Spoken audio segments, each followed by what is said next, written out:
আমিন ৮টি কর্মসূচির কথা বলেছেন। যে ৮টি কর্মসূচির কথা আল্লাহ তাআলা বনি ইসরাইলদেরকে বলেছিলেন, যদি এই ৮টি কর্মসূচি বনি ইসরাইলরা পালন করত তাহলে তাদের এই সমাজগুলো, তাদের এই জাতিটা আলোকিত জাতিতে পরিণত হতো। আল্লাহ তাআলা এই বনি ইসরাইলদের মাধ্যমে আমাদেরকেও এলান করে দিচ্ছেন, আমাদেরকেও জানিয়ে দিচ্ছেন যে তোমরাও যদি ৮টি কর্মসূচি বাস্তবায়ন করো, যে পরিবারে বাস্তবায়ন হবে সেই পরিবার আলোকিত হবে, যে সমাজে বাস্তবায়ন হবে ওই সমাজ আলোকিত হবে। অসভ্য সমাজটাকে পরিপূর্ণ সভ্য সমাজে পরিণত করার জন্য ৮টি কর্মসূচি যথেষ্ট। আল্লাহ তাআলা কি বলেছেন? সূরাতুল বাকারা ৮৩ নম্বর আয়াত। মহান রব্বুল আলামিন অসভ্য সমাজটাকে সভ্য সমাজে পরিণত করার জন্য রব্বুল আলামিন ৮টি কর্মসূচির কথা বলে দিয়েছেন। সূরাতুল বাকারা ৮৩ নম্বর আয়াতের মধ্যে আল্লাহ পাক ডাক দিয়ে বলেন, وَإِذْ أَخَذْنَا مِيثَاقَ بَنِي إِسْرَائِيلَ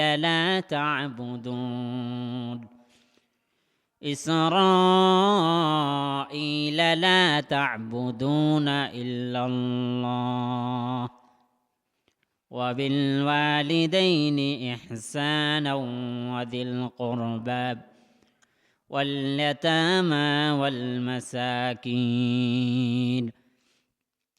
وقولوا للناس حسنا وأقيموا الصلاة وآتوا الزكاة ثم توليتم إلا قليلا منكم وأنتم معرضون। মহান রব্বুল আলামিন বলেন, লা তা'বুদুন, ৮টি কর্মসূচির প্রথম নম্বর কর্মসূচি হলো লা তা'বুদুনা ইল্লাল্লাহ, আল্লাহ ছাড়া অন্য কারো মানুষের ইবাদত করা যাবে না। যদি আমরা আল্লাহ ছাড়া অন্য কারো ইবাদত করি তাহলে আমাদের ঈমান থাকবে না, আমরা বেঈমান হয়ে যাব। আমরা যদি অন্য কাউকে যদি আল্লাহ তাআলার সাথে অংশীদার স্থাপন করে দেই, অর্থাৎ আল্লাহ তাআলার সাথে অন্যকে ইলাহ হিসাবে গ্রহণ করি, তাহলে আপনার ঈমান থাকবে না। আমরা মুশরিক হয়ে যাব, বেঈমান হয়ে যাব, ঈমানহারা হয়ে যাব। রব্বুল আলামিন বলেন, ১ নম্বর কর্মসূচি লা তা'বুদুনা ইল্লাল্লাহ, আল্লাহ ছাড়া অন্য কোনো মানুষের, অন্য কোনো ব্যক্তি বা অন্য কোনো বস্তুর ইবাদত করা যাবে না। যদি আমরা অন্য কোনো বস্তুর ইবাদত করি, শুনে রাখেন, জেনে রাখেন, আপনি যত ইবাদত করেন না কেন এবং যত ভালো কাজ করেন না কেন, মহান রব্বুল আলামিন অন্যকে ইলাহ হিসাবে গ্রহণ করার জন্য আপনার জান্নাতকে হারাম করে দিবেন এবং জাহান্নামকে চিরস্থায়ী করে দিবেন। আপনার জন্য জাহান্নামটা হারাম হয়ে যাবে, জাহান্নামে কোনো জায়গা থাকবে না। জান্নাতে আপনার কোনো জায়গা থাকবে না, জাহান্নামে আপনার সর্বদাই থাকতে হবে। বন্ধুগণ আমার, যদি আমরা অন্য কারো ইবাদত করি তাহলে আমরা মুশরিক হয়ে যাব। মুশরিকের পরিণামের কথা আল্লাহ তাআলা কোরআনে অসংখ্য জায়গায় বলেছেন। মহান রব্বুল আলামিন সূরাতুন নিসা ৪৮ নম্বর আয়াতের মধ্যে আল্লাহ পাক ডাক দিয়ে বলেন, ইন্নাহু মান ইউশারিক বিল্লাহি ফাকাদ হারামাল্লাহু আলাইহিল জান্নাতা ওয়া মা'ওয়াহুন নার। মহান রব্বুল আলামিন বলেন, ইন্নাহু মান ইউশরিক বিল্লাহি ফাকাদ হারামাল্লাহ, যেই বান্দা আমি আল্লাহ তাআলার সাথে শিরিক করবে ওই বান্দাটা মুশরিক হয়ে যাবে। আর মুশরিকের কথা আমি আল্লাহ বলে দিচ্ছি, ফাকাদ হারামাল্লাহু আলাইহিল জান্নাহ, তার জন্য আমি জান্নাতকে হারাম করে দিয়েছি। ওয়া মা'ওয়াহুন নার, তার ঠিকানা হবে জাহান্নাম, সর্বদাই সে জাহান্নামের মধ্যে থাকবেই, জান্নাতের সুঘ্রাণ পর্যন্ত পাবে না। এই মুশরিকের কথা আল্লাহ তাআলা আরো কোরআনে অসংখ্য জায়গায় বলেছেন। সূরাতুল মাইদা ৭২ নম্বর আয়াত আল্লাহ তাআলা ডাক দিয়ে বলেন, ইন্নাল্লাহা লা ইয়াগফিরু আন ইউশরাকা বিহি ওয়া ইয়াগফিরু মা দুনা যালিকা লিমান ইয়াশা। ইন্নাল্লাহা লা ইয়াগফিরু আন ইউশরাকা বিহি, যে বান্দা আমি আল্লাহ তাআলার সাথে শিরিক করবে, ওই শিরিকযুক্ত বান্দাকে, ওই মুশরিক বান্দাকে আমি আল্লাহ তাআলা ওই মুশরিক বান্দার গুনাহ কখনো ক্ষমা করব না। শিরক করার কারণে যে গুনাহ করেছে, যে পাপ করেছে, ওই পাপের গুনাহ আমি আল্লাহ কখনো ক্ষমা করব না। লা ইউশরিক বিল্লাহ ফাকাদ ইন্নাল্লাহা লা ইয়াগফিরু আন ইউশরাকা বিহি ইন্নাল্লাহা লা ইয়াগফিরু আন ইউশরাকা বিহি ওয়া ইয়াগফিরু মা দুনা যালিকা লিমান ইয়াশা। এই শিরিক ছাড়া অন্য কোনো বান্দা শিরিক করে নাই, শিরিক ছাড়া যদি অন্য কোনো গুনাহ করে তাহলে আমি আল্লাহ তাআলা ইচ্ছা করলে তওবার মাধ্যমে, তওবা ছাড়া যে কোনো পন্থায় আমি আল্লাহ তাআলা ইচ্ছা করলে ওই বান্দার গুনাহসমূহ ক্ষমা করে দিতে পারি, কিন্তু আমি শিরিকের গুনাহ আমি কখনো ক্ষমা করতে পারবো না। মুশরিকের জন্য ভয়াবহ আয়াত। আয়াতের নামে আল্লাহ তাআলা কঠোরভাবে বলেছেন। রাসূল সাল্লাল্লাহু আলাইহি সাল্লাম বলেন, ইন্না শিরকা লাযুলমুন আযীম, শিরিক হলো মহাপাপ। এই শিরিকের মতো গুনাহ দুনিয়ার বুকে হতে পারে না। এরপর আল্লাহর হাবিব বলেন, বুখারী শরীফের 129 নম্বর হাদিস বাবুল ঈমানের মধ্যে রাসূল সাল্লাল্লাহু আলাইহি সাল্লামের হাদিস বর্ণিত হয়েছে। রাসূল সাল্লাল্লাহু আলাইহি সাল্লাম ইরশাদ করেন, ইন্নাল্লাহা লা ইয়াগফিরু আন ইউশরাকা বিহি। রাসূল সাল্লাল্লাহু আলাইহি সাল্লাম ইরশাদ করেন, মান লাকিয়াল্লাহা লা ইউশরিক বিহি শাইআন দাখালাল জান্নাহ। যে ব্যক্তি শিরিক মুক্ত অবস্থায় আল্লাহ তাআলার সাথে সাক্ষাৎ করবে, শিরিক মুক্ত অবস্থায় আল্লাহ তাআলার সাথে সাক্ষাৎ করার জন্যই আল্লাহ তাআলা দাখালাল জান্নাহ, আল্লাহ তাআলা তাকে ডাইরেক্ট জান্নাতে প্রবেশ করাবেন, এর মধ্যে কোনো নৈরাশ করবেন না। অতএব লা তা'বুদুনা ইল্লাল্লাহ, এক নম্বর কর্মসূচি হলো এক আল্লাহর ইবাদত করা লাগবে, অন্য কোনো ব্যক্তি বা বস্তুর কোনো ইবাদত করা যাবে না। কথা বলেন ঠিক কিনা? তো বন্ধুগণ আমার, বলেছিলাম লা তা'বুদুনা ইল্লাল্লাহ এক নম্বর কর্মসূচি। এখন আমরা আল্লাহ তাআলার প্রতি ঈমান আনলাম, আল্লাহ তাআলার ইবাদত করব। ঈমান আনার পরে আমার আপনার উপর দায়িত্ব হলো ঈমানের উপর ইস্তেকামাত থাকা, অটল থাকা, অবিচল থাকা। গত জুমায়ের আগেও আমরা ইস্তেকামাতের ঘটনা অনেক উল্লেখ করেছি। আল্লাহ তাআলা ঈমানের পরে ইস্তেকামাতের কথা বলেছেন। যদি কোনো বান্দা ঈমান আনার পরে ইস্তেকামাত থাকে, আমি আল্লাহ তাআলা তার সঙ্গে হয়ে যাব, আমি আল্লাহ তাআলা তার দায়িত্ব নিয়ে নিব। এটা আমার কথা না। কোরআন খুলেন, 26 নম্বর পারা 2 নম্বর পেজ, সূরাতুল আহকাফ 13 নম্বর আয়াতের মধ্যে আল্লাহ পাক ডাক দিয়ে বলেন, ইন্নাল্লাযীনা ক্বালু রাব্বুনাল্লাহ সুম্মা ইসতাকামু ফালা খাউফুন আলাইহিম ওয়ালা হুম ইয়াহজানুন। মহান রব্বুল আলামিন ডাক দিয়ে বলেন, ইন্নাল্লাযীনা ক্বালু রাব্বুনাল্লাহ, নিশ্চয় যারা বলেন রব্বুনাল্লাহ, আমাদের প্রতিপালক হলেন আল্লাহ, সুম্মা ইসতাকামু, তারপরে আল্লাহর প্রতি ঈমান আনার পরে অবিচল থাকে, অটল থাকে। এই ঈমানের উপরে অটল থাকার পরে, এক ইলার প্রতি অটল থাকার পরে, সর্বদাই সর্ব অবস্থায় এক ইলার প্রতি অটল থাকে, অবিচল থাকে, আল্লাহ তাআলা তার জন্য সুসংবাদ দিয়েছেন, ফালা খাউফুন আলাইহিম ওয়ালা হুম ইয়াহজানুন। ওই বান্দার কোনো পেরেশান থাকবে না, হয়রান থাকবে না, হতাশ থাকবে না, কোনো কিছুই থাকবে না। আমি আল্লাহ ওই বান্দার সঙ্গে হয়ে যাব। আর যেই বস্তুটার সঙ্গে একমাত্র আল্লাহ হয়ে যান, পৃথিবীর সকল বস্তু যদি তার বিরোধিতা চলে যায় তাহলে কোনো কিছু আসে যায় না। কারণ আল্লাহ তার সঙ্গে হয়েছেন, আল্লাহর সঙ্গে যে হয়ে যাবে, এক কথাই স্পষ্ট, পৃথিবীর যত বস্তু আছে সব কিছু তার সঙ্গে হয়ে যাবে। কথা বলেন ঠিক কিনা? তো বন্ধুগণ আমার, এই জন্য ঈমান আনার পরে ঈমানের উপরে ইস্তেকামাত থাকতে হবে, অটল থাকতে হবে। ইস্তেকামাতের ঘটনা একটা বলে দেই। খাব্বাব ইবনুল আরদ সম্পর্কে রাসূল সাল্লাল্লাহু আলাইহি সাল্লাম খাব্বাব সম্পর্কে অসংখ্য প্রশংসা করেছেন। খাব্বাব কেমন সাহাবী ছিলেন তার বর্ণনা করেছেন। খাব্বাব সম্পর্কে অসংখ্য হাদিস রয়েছে। দ্বীনের জন্য কতটা ত্যাগ স্বীকার করেছেন, নিজেকে কতটা কুরবান করেছেন। এই খাব্বাব রাদিয়াল্লাহু তাআলা আনহুর ইস্তেকামাতের ঘটনা জানতে পারলেই, বুঝতে পারলেই, পড়লেই বোঝা যায় তারা ঈমানের উপরে কতটা অটল ছিল, অবিচল ছিল। মহানবী সাল্লাল্লাহু আলাইহি সাল্লাম খাব্বাব সম্পর্কে বলেন, খাব্বাব তো এমন সাহাবী যাকে দ্বীনের জন্য দাওয়াত দেওয়া লাগে নাই। খাব্বাব তো এমন সাহাবী যাকে হিজরতের জন্য বলা লাগে নাই, বরং বলা সারাই খাব্বাব হিজরত করেছে। খাব্বাব রাদিয়াল্লাহু তাআলা আনহু ছিলেন মুশরিকা নারীর একজন গোলাম ছিলেন, তার মনিবা ছিল মুশরিকা নারী। মুশরিকা নারী দেখতে পেল খাব্বাব তো মুহাম্মাদের অনুসারী হয়ে গিয়েছে, ইসলাম ধর্ম গ্রহণ করেছে। লোকদেরকে ডেকে এনে বলল, খাব্বাবকে ধরে আনো, খাব্বাবকে কাছে নিয়ে আসো, খাব্বাবকে লৌহবর্মগুলো খুলে উলঙ্গ করে উত্তপ্ত বালির উপরে শোয়া দাও, যতক্ষণ পর্যন্ত না খাব্বাব ইসলাম ত্যাগ না করে, খাব্বাব যতক্ষণ পর্যন্ত না মুহাম্মদের ধর্ম থেকে ফিরে না আসে, ততক্ষণ খাব্বাবকে উত্তপ্ত বালির উপরে শোয়া রাখবে। খাব্বাব রাদিয়াল্লাহু তাআলা আনহুকে উত্তপ্ত বালির উপরে শোয়া রাখার কারণে পেটটা পুড়ে ছাই হয়ে গিয়েছে, একদম ছাই ছাই হয়ে গিয়েছে। এরপরেও তারা ছাড়ল না, বলল এইভাবে খাব্বাবকে হার মানানো যাবে না, খাব্বাবের লৌহ বর্মগুলোকে খুলে ফেলো। লৌহে বর্মগুলো খুলে লৌহ বর্মগুলোকে আগুনের মধ্যে রেখে দেওয়া হলো। আগুনের মধ্যে দিয়ে দেওয়ার পরে এই লৌহ বর্মগুলো যখন লাল আভা হয়ে গেল, তখন খাব্বাবকে উলঙ্গ করে এই আগুনের আংরার উপরে শুয়ে দেওয়া হলো। খাব্বাব রাদিয়াল্লাহু তাআলা আনহু জবান থেকে, চোখ থেকে পানি ছেড়ে ছেড়ে বারবার এক কথায় বলেছিলেন, তুমি যদি আমাকে দুনিয়া থেকে বিতাড়িত করে ফেলো, দুনিয়া থেকে একেবারে মেরে ফেলো না কেন, আমি খাব্বাবের জবান থেকে কখনো এই পবিত্র কালিমাকে তুমি সরাতে পারবে না।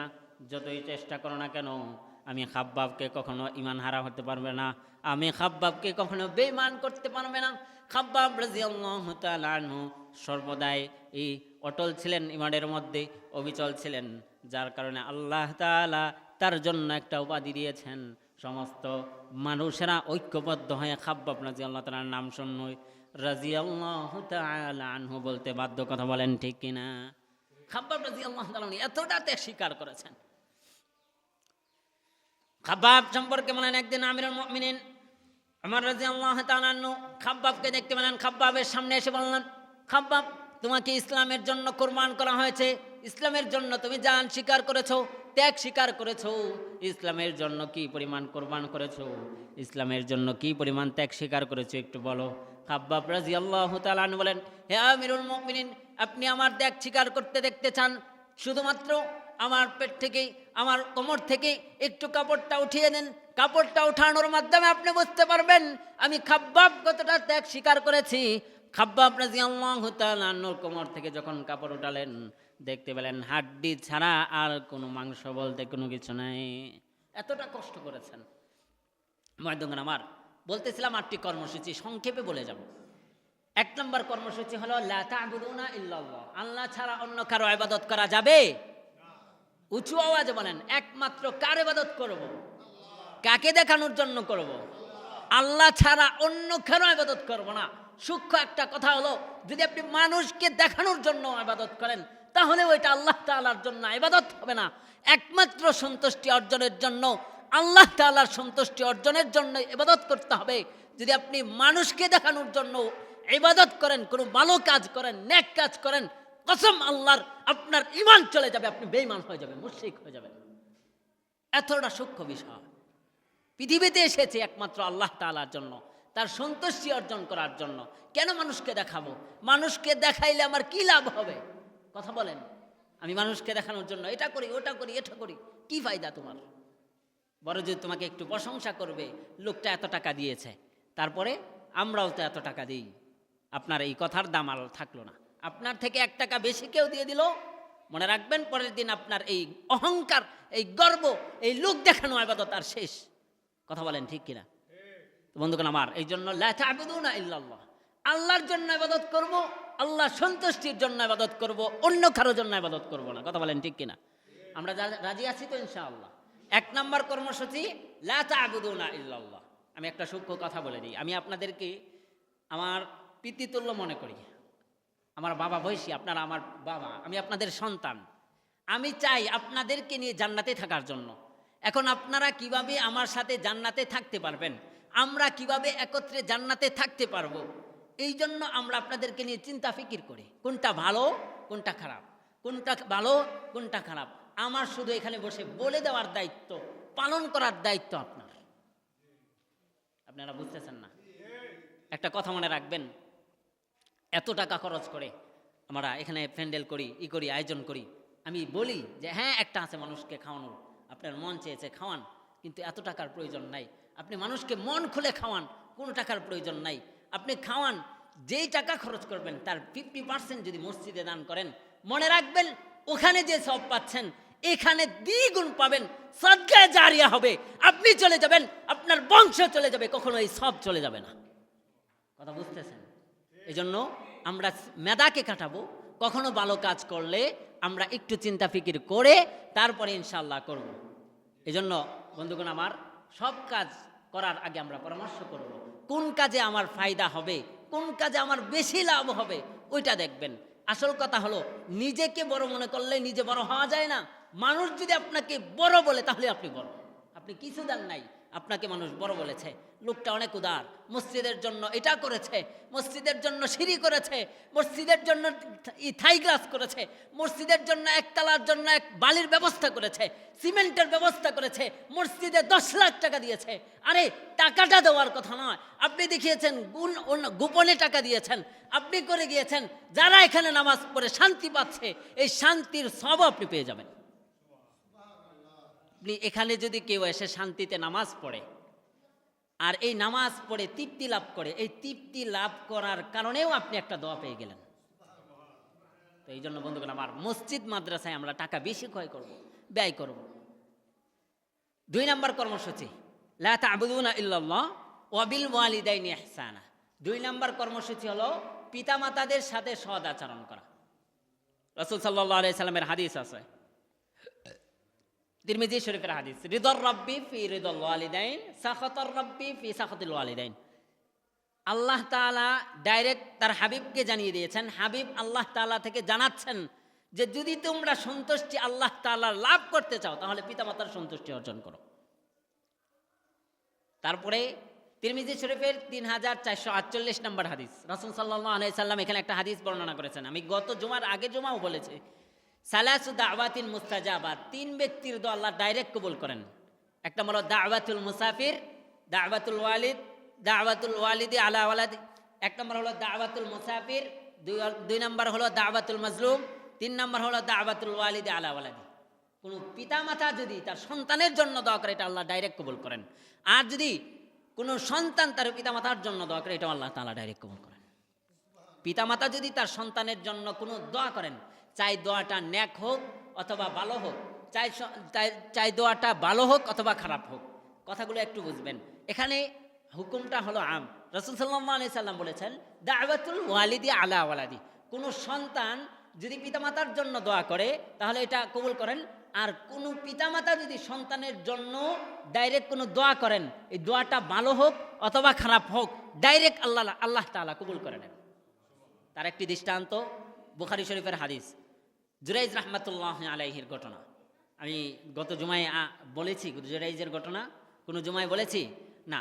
জুরাইজ রাহমাতুল্লাহ আলাইহির একটি ঘটনা দ্বারা আপনি স্পষ্ট হয়ে যায় যে জুরাইজ রাহমাতুল্লাহ আলাইহির এই ঘটনার কারণে এটাই স্পষ্ট হয়ে যায় যে আল্লাহ তাআলা কোনো পিতামাতা যদি সন্তানের জন্য দোয়া করে, এই দোয়াটা ভালো হোক খারাপ হোক, আল্লাহ তাআলা ডাইরেক্ট কবুল করেন। কি ঘটনা ছিল?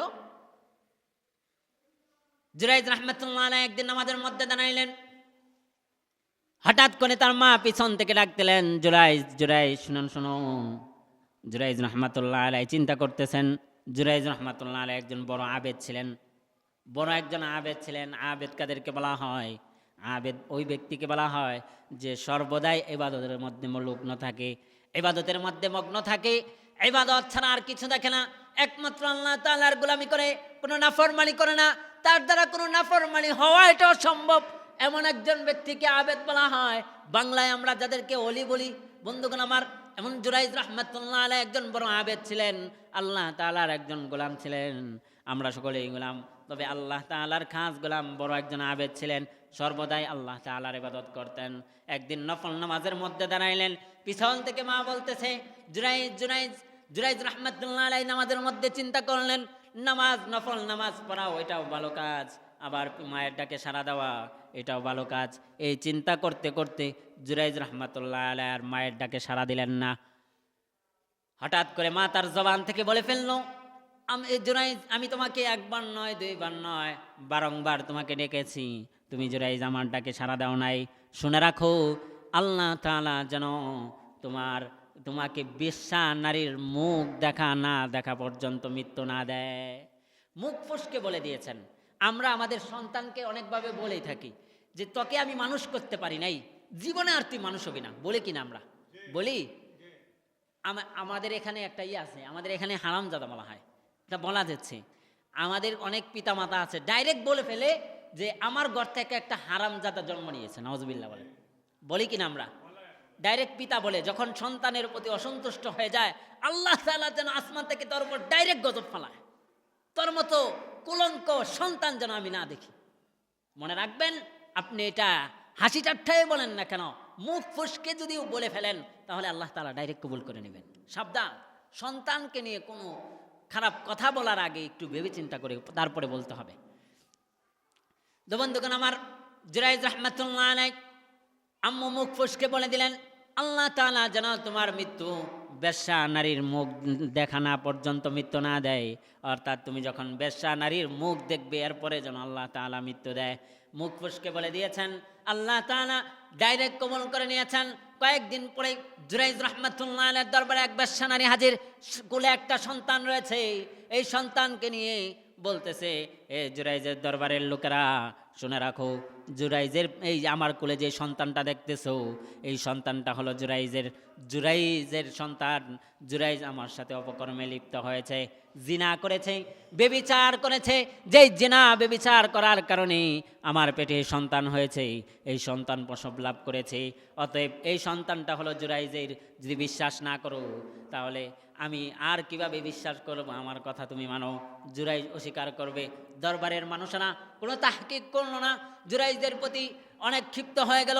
জুরাইজ রাহমাতুল্লাহ আলাইহি বুঝে ফেললেন আল্লাহ তাআলা তার মায়ের দোয়াকে কবুল করে নিয়েছেন। তিনি আর কারোর সাথে কথা বললেন না, মায়ের কাছে গেলেন, মাকে বললেন, আম্মু জান, আমার দরবারে এমন একজন নারী এসেছে, তুমি বলেছিলে বেশ্যা নারীর মুখ না দেখা পর্যন্ত আমার মৃত্যু না হয়। আল্লাহ তাআলা এটা কবুল করে নিয়েছেন। তুমি একমাত্র আছো, তুমি আমার জন্য আবার নেক দোয়া করো, আল্লাহ তাআলা যেন আমার এই বিপদ থেকে মুক্ত দান করেন।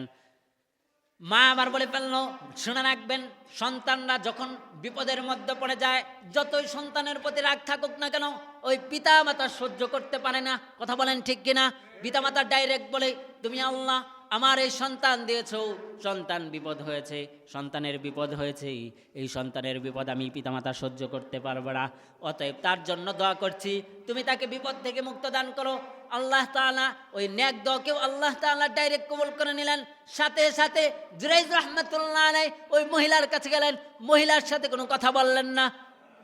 এখন ডাইরেক্ট ওই দুগ্ধ শিশুকে উদ্দেশ্য করে বলতেছে, তুমি যদি আল্লাহর হুকুমে এই দুনিয়াতে এসে থাকো তাহলে বলো তোমার পিতাকে আল্লাহ তাআলা ওই জুরাইজ রাহমাতুল্লাহ আলাইহি বড় একজন আবাদ এবং বড় একজন আল্লাহর ওলি, তাকে এই বিপদ থেকে মুক্ত করার জন্য, এই অপবাদ থেকে মুক্ত করার জন্য ওই ছোট্ট শিশুর জবানকে খুলে দিলেন। ছোট্ট শিশু ডাক দিয়া বলো, হে জুরাইজের দরবারের লোকেরা শুনে রাখো, আমার পিতা জুরাইজ নয়, আমার পিতা হলো ক্ষেতের অমুক রাখা। এখন এই ঘটনা দ্বারা আমরা কি বুঝতে পারলাম? প্রথমে মা তার সন্তানের জন্য নেক দোয়া করেছে, বদ্ধ করেছেন, এটা আল্লাহ তাআলা ডাইরেক্ট কবুল করেছেন। তারপরে আল্লাহ তাআলা এই সন্তানের জন্য আল্লাহ তাআলার কাছে মা তার সন্তানের জন্য নেক দোয়া করেছেন, ওইটাও আল্লাহ তাআলা ডাইরেক্ট কবুল করেছেন। অতএব সাবধান, যুবকরা বলে যাচ্ছি, সন্তানরা শুনে রাখো, তোমার পিতামাতা যদি দুনিয়াতে থাকে, সাবধান সাবধান, সতর্ক হও, পিতামাতার সাথে কোনো কটূক্তিকরণ আচরণ করা যাবে না। যদি পিতামাতা একটু বিন্দু পরিমাণ একটু শব্দ করে, মনে রাখবেন সূরাতে বনী ইসরাঈলের মধ্যে আল্লাহ তাআলা ডাইরেক্ট কোরআনের মধ্যে বলেছেন, যদি মাত্র পিতামাতার শব্দ আচরণ করে, ওই শব্দ বলার কারণে আল্লাহ তাআলা তোমাকে ধ্বংস করে দিতে পারে। অতএব সাবধান, পিতামাতার সাথে কখনো খারাপ আচরণ করা যাবে। 8টি কর্মসূচি বলে যাচ্ছিলাম। 1 নম্বর কর্মসূচি, লা তা'বুদুনা ইল্লাল্লাহ, আল্লাহ ছাড়া অন্য কারো ইবাদত করা যাবে না। ব্যাখ্যা বলে যাব না, অনেক ব্যাখ্যা ছিল, এখন শুধু মৌলিক এই পয়েন্টগুলো বলে যাব। 1 নম্বর, আল্লাহ ছাড়া অন্য কারো ইবাদত করা যাবে না। 2 নম্বর, ওয়াবিল ওয়ালিদাইনি ইহসানা, পিতামাতার সাথে সৎ আচরণ করতে হবে। 3 নম্বর হলো ওয়াবিল ওয়ালিদাইনি ইহসানা ওয়াদিল কুরবা, নিকটবর্তী আত্মীয় যারা আছে তাদের সাথেও সৎ আচরণ করতে হবে। তারপরে 4 নম্বর হলো ওয়াদিল কুরবা আল ইয়াতামা, ইতিম সন্তান যারা রয়েছে, ইতিম যারা আছে তাদের সাথেও সৎ আচরণ করতে হবে। ওয়াদিল কুরবা ওয়াল ইয়াতামা ওয়াবিল ওয়ালিদাইনি ইহসানা ওয়াদিল কুরবা ওয়াল ইয়াতামা ওয়াল মাসাকিন, যারা মিসকিন রয়েছে তাদের সাথেও সৎ আচরণ করতে হবে। মিসকিন কারা? রাসূল সাল্লাল্লাহু আলাইহি সাল্লামের হাদিস আছে, রাসূল সাল্লাল্লাহু আলাইহি সাল্লাম বলেন, আল্লাযী লাইসা লাহু গিনান, যে ব্যক্তির কোনো সম্পদ নাই তাকে মিসকিন বলা হয়। প্লেট নিয়ে রাস্তায় বসে থাকলে মিসকিন হওয়া যায় না। আজকের রাস্তার ভিখারিরাও কোটিপতি, কথা বলেন ঠিক কিনা?